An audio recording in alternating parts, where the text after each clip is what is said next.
Nagbabalik na naman ang inyong tagapaglingkod ng mga balita at pawang katotohanan lamang. Naging mainit nga na usapin sa mundo ng social media.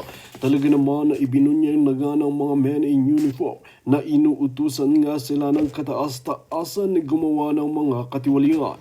Dito nga natin mapapansin na talagang ang mga men in uniform, lalo na ang mabababang mga rangko, ay talagang sumusunod nga sa matataas na kanilang mga officers. Dito nga natin mapapatunayan na labag man daw sa kanilang kalooban ay talagang gagawin nila dito dahil ito ay command ng kataas-taasan na namumuno sa kanila. Dito nga natin mapapansin na talagang may nagkokontrol sa kanila at may nagkokontrol din sa mga matataas na opisyales ng men in uniform. Dito nga natin makikita na bas na nagiging magandang ehemplo ang matataas na opisyales, mga men in uniform. Ngayon nga ay kinakatakutan na sila ng bansang Pilipinas dahil sila na mismo ang gumagawa ng mga karumal-dumal na gawain sa bansang Pilipinas.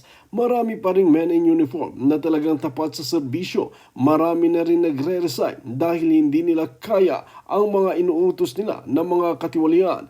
Ngayon nga ay talagang mas kawawa ang taong bayan kung patuloy na mangyayari ang ganitong sitwasyon. Well mga kaibigan, para nga sa karagdagang impormasyon, panoorin nga natin ang buong video.